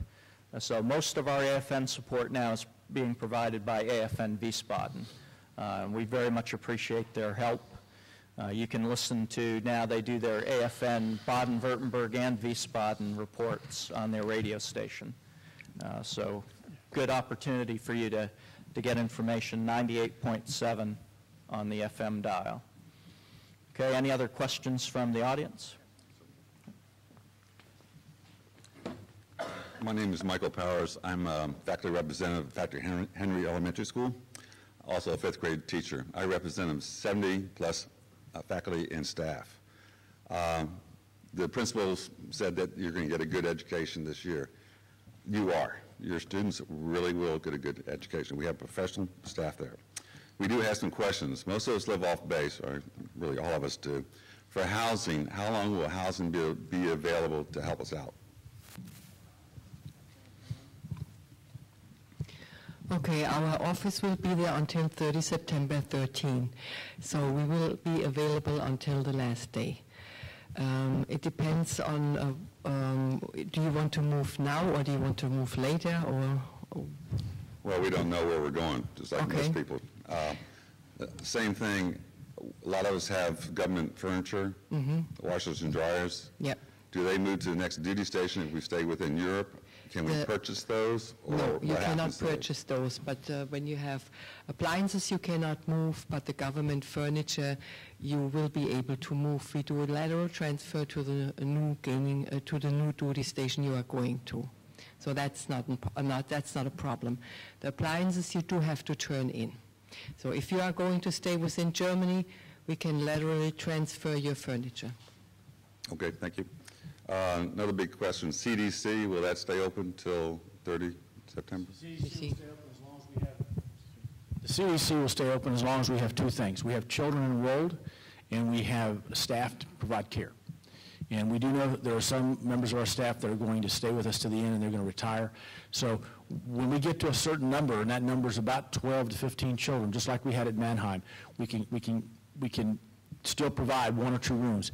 Below those numbers, we have to shut down. We don't have the ability to provide care any longer. But to answer your question, yes, we will stay open to the best of our ability right up through closure. But I very well expect that that'll certainly continue through the end of the school year. Like Barry had briefed, the MTV CDC, we're going to close the 31st of December. And that's really because we have enough capacity in the Patrick Henry Village CDC to cover the whole community without a wait list. So we, at this point, expect to have enough demand and enough workforce to certainly keep the CDC open through the school year. The question becomes in that period between the end of the school year and 30 September 13, well, really August 30th of 2013, because August 30th there should be no more families living here. And that's the period where we really get into that fine balance of having to have enough demand and still having the workforce to provide safe and quality child care. Okay. Next question, transportation. Everybody's moving. Do we have the capability to move all these people at the end of the school year? I don't think we have a DOL person sitting up there. Is there a priority list as far as active duty, civilian, so forth? We have not at this point established any sort of a priority that certain people have preference over others. We do expect, from everything I've seen, that we have sufficient capacity in the summer to move the population out of here. Sergeant First Class Gabriel from our transportation office, do you have anything additional to add? We are yes, sir. We do project between 600 and 700 families to be moving next month, and we will have next year. I'm sorry, and we do not see any problem with it. The only thing by summer we will recommend is at least 2 to 3 weeks notice for your moves. But we don't see any problem moving everybody out of here, sir. Okay. I mean, to give you a order of magnitude, it's really, you look at the carrier capacity across the theater, because they'll surge it to wherever it's needed. And in the month of July, for example, they moved 1,100 soldiers, civilians, families out of Baumholder with the 170th inactivation that's going on. So we can surge. I think the normal capacity of what we provide in about a month is what she had mentioned. It's about somewhere between 500, 600, 700. But that capacity does automatically surge in the summer. We know we're going to have more capacity in the summer. I know IMCOME is working that with the USAG G4 and with the contractors who provide that capacity, because there will be a lot of moves out of here and out of Grafenwehr with the inactivation that's going to go on there next summer. But the short answer from everything I've seen is yes, the capacity will be there. And no, at this point, we're not establishing a priority that certain people have preference over others, because we think, based on the experience of Baumholder, that it's really just a function of when you have your orders, you go. And if we need to bring in additional transportation counselor assets, we will work that and make sure we have enough counselors to handle that load. Okay, thank you. 2 more. Is Spinelli still the car shipping place? Yes, it is. And that's going until September? And that'll be until 30 September of 2013. If you need to ship a car or do vehicle registration, any of those inspection beyond 30 September of 2013, then that's when you're going to have to do it at the gaining location, Wiesbaden or Kaiserslautern. And one last one, the bank. Bank, we have staged. Most of the bank closures will be in that 30 August to 30 September of 13 timeframe. We'll have to check and go back and see which is the last one to close. I forget if it's the one at the community shopping center or if it's the branch that's over at Campbell Barracks. But those will all close in that 30 August to 30 September timeframe of next year. Okay, thank you.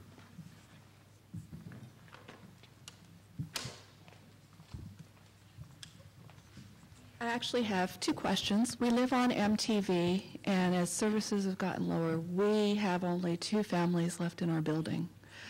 During the summer, there was an incident where in one of the empty apartments, there was sewage backing up, and it took us over a week to get somebody out there. We told them, you need to bring keys, there's nobody in these apartments. As the week went by, it got stronger and stronger, the stench. We're also having a lot of weeds and not much upkeep around our building. I know there's going to be a building cleanup. However, with only 2 families, we can only do so much. Can we somehow get a little more assistance? The weed whacker comes by and he'll whack one little tree and the rest of it gets left. If we could get some assistance with that, there's just not enough of us to be able to keep up with an entire building. Okay. Which building? We're in 3706, right across from the high school. Most of the buildings there only have 2 or 3 families in them. Okay. Let's check and make sure that the problem in the apartment that was empty was fixed. No, that's been resolved, but it did take a long I want them time. to check to make sure. Yeah, no, that was Okay. early in the summer. And then on the grass cutting, we need to look at the schedule. In general, it's supposed to be every 10 days, correct? But if that's not happening, we need to check that contract and check that the quality control is being done to make sure that the grass is getting cut. Okay, so we will check on that for Mark Twain Village. Okay. And we will post an answer on Facebook on what we've discovered and when the next grass cutting is going to be over there at Mark Twain Village. Got it? Okay, then my second question is the shuttle schedule. We do only have 1 car. My husband works at Coleman. The shuttle schedule changed, I believe, in early August, and it just like they scratched off the stops at BFV and Sullivan. Is there going to be a new schedule that will be more user-friendly? In other words, if I want to come to PWOC at 9 o'clock in the morning here, I have to take a 6 o'clock shuttle from MTV or take public transportation. Will there be some changes to the shuttle schedule to make it user-friendly? Okay.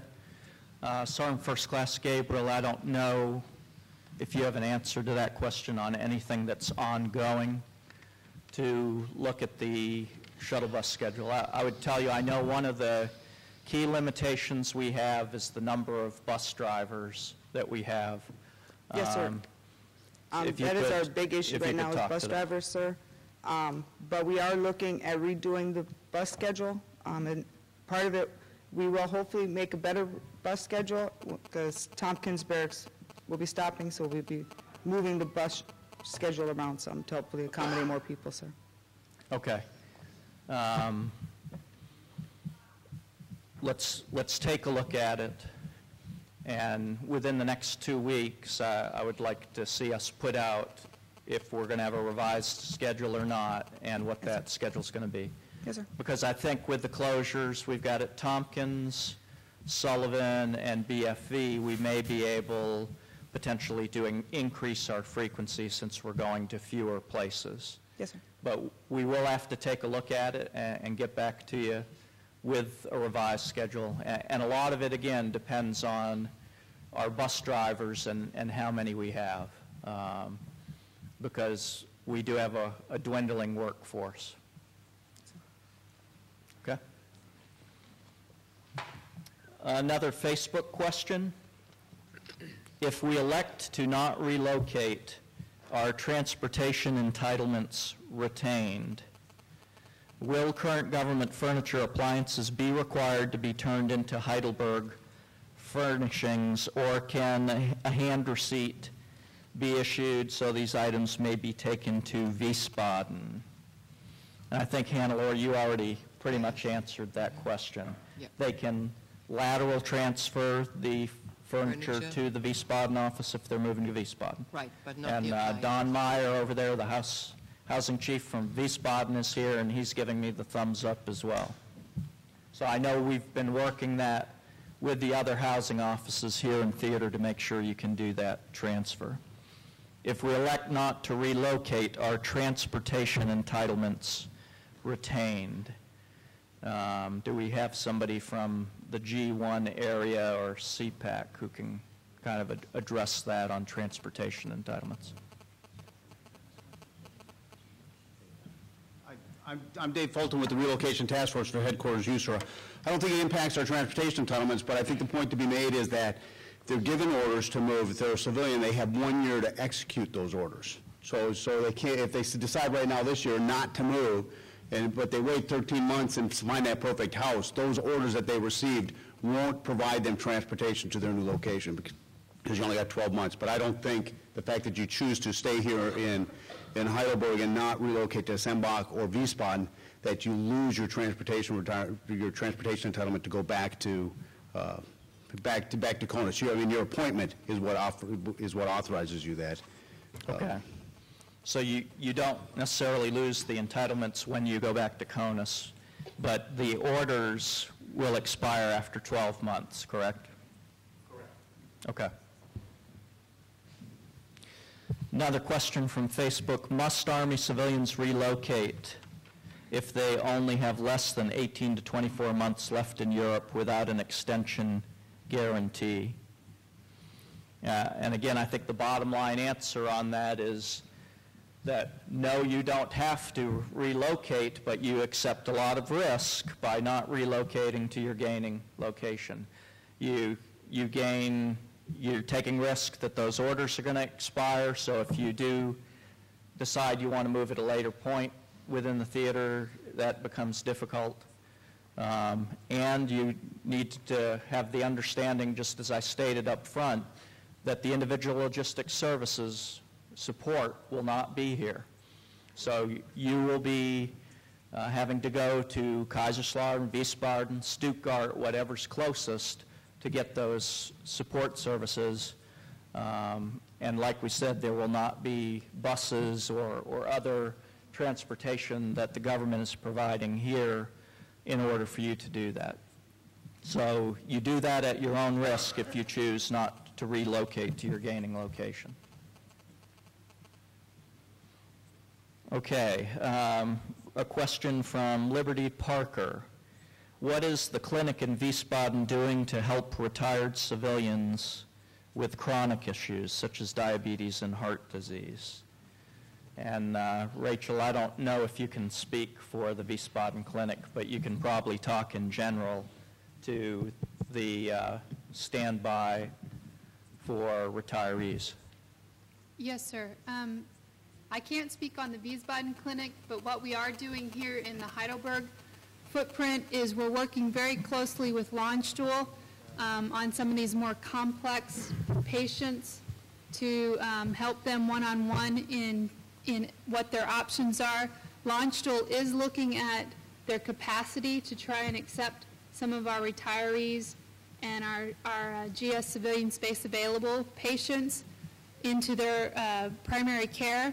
They haven't yet opened that up. It's still space available, but we are working very closely with Launchstool for that population, especially those critical, complex patients. We would ask that those patients who do feel they have the complex care or have these needs to be maintained within the military medical treatment facilities, that they come in and they speak to us one-on-one so we can review their case and then discuss their options. Okay, thank you, Rachel. Here's a question from Kenya Davis from Facebook, And I think Don, you can probably best answer this one for us. And we appreciate the Wiesbaden Garrison's support in sending down their housing chief. Will there be housing for the families who will be moving to Wiesbaden after the school year, or should we just plan to live off post?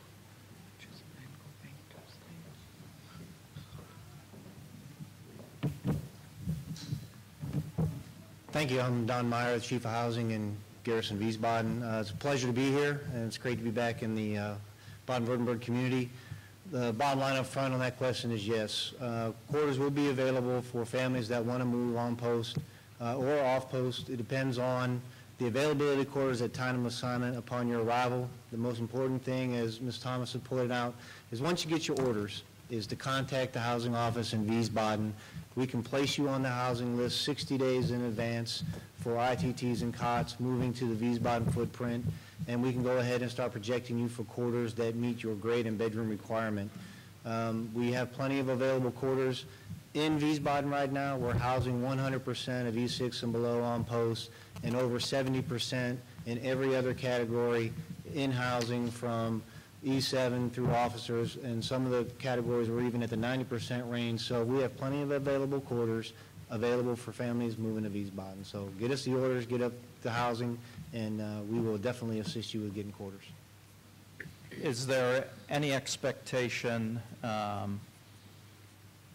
for folks who wait until next summer that that's going to change, or do you anticipate you will still be able to at least meet the USAG policy on housing for soldiers that are coming in? Our policy is right in line. The garrison is with the USAG policy, and we foresee no problems with meeting that policy. We have been projecting quarters availability since the beginning of the transformation portion, with units moving from Mannheim and Heidelberg to the Wiesbaden community. Our demographics will still support that. We're still over the bubble as far as available quarters. We are projecting maintenance and renovation projects now on our quarters that we have that are currently in our inventory. We just got the new Village online, 326 new houses, which makes up only 20% of our inventory. So when families come up, they'll get offered quarters. As I said earlier, what's available at time of assignment could be Newman Village, could be Crestview, could be Heidelberg, but we do have quarters available. We will continue to project quarters and make availability based on the demographics, with constant coordination with Dave at the Transformation Office to make sure that we're covering the large moves as they come through transformation to go to Wiesbaden. So bottom line is open communication, get to the housing office, get us your orders, and we can get you on the list. Okay, thank you, Don. You're welcome, sir. We have a question from a Ms. Moores on what has to be done to our apartments to clear. Maybe she wasn't monitoring when you covered your portion, Hannelore, so if you could repeat what has to be done for clearing apartments or houses here in Patrick Henry Village. Okay. All belongings have to be out, private belongings, and you need to clean your appliances and the government furniture. You don't have to take care of the walls if you painted them in a different color. That's just take out your belongings, sweep the place, and that's it. Okay. And I think when they go to housing with their orders, you give them all of that in a written form as well on what they have to do, correct? Yes, we brief that. Okay, thank you. So at the same time, I'd also encourage them to make sure that they check their basement stairwell, their basement storage rooms. We've had families leave and forgot about the stairwell storage room in the basement, and lo and behold, we find, yeah. Okay. So. Well, and I'd ask our building and stairwell coordinators to help us with that as well, you know, to help monitor and make sure that we don't have storage units or other places that are occupied, and then when the resident leaves, they don't clear that. Question from the internet. Will there be a controlled rabbit hunt this year? And just as a little source of trivia, just have to tell you this story because, one of the things I get to do as a garrison commander is I get to interact a lot with the local host nation officials. I did not realize this until I have spent a lot of time with the Eppelheim city officials. The reason we have so many rabbits in Patrick Henry Village is because the city of Eppelheim bred rabbits after World War II because they were starving. And so it's not just PHV. If you look in the fields behind PHV and across into Eppelheim, that's why there's such a large rabbit population in our area. So we know we have consistent challenges with rabbits in the area, but I will turn it over to Barry to just address the rabbit-controlled hunt.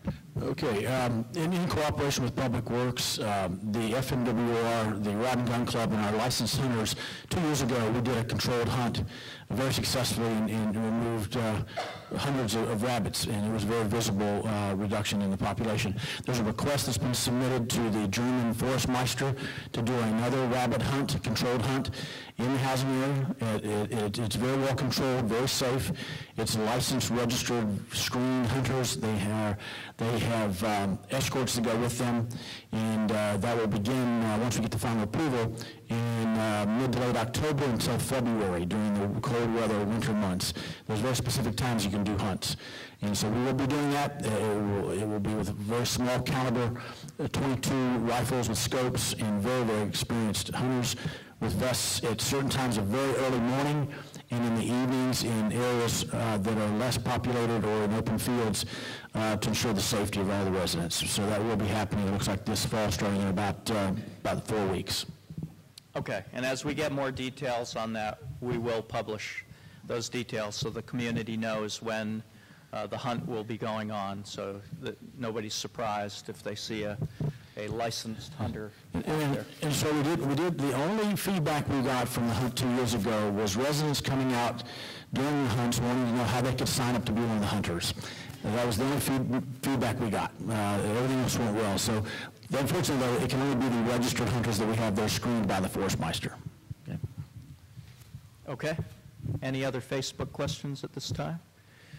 Okay. Any other from our audience? Okay. I have one more suggestion maybe to the dental clinic. We had screenings and cleanings done 2 months ago and been trying to get some work done. And I was told there's no wait list. Maybe that's something that could be implemented. As I've called multiple times, there's never space available. I'm sure with all the commercials everybody runs about missed appointments, there has to be some empty space every now and then. I would be happy to run over. We have very limited general dentists, and we try for quality. We strive for quality, and as I repeated earlier, 48 hours out for the family members, and when you go there, the front desk makes sure that before they do first cancellation or any openings before they ask you to call back or come back later. Did I answer your question?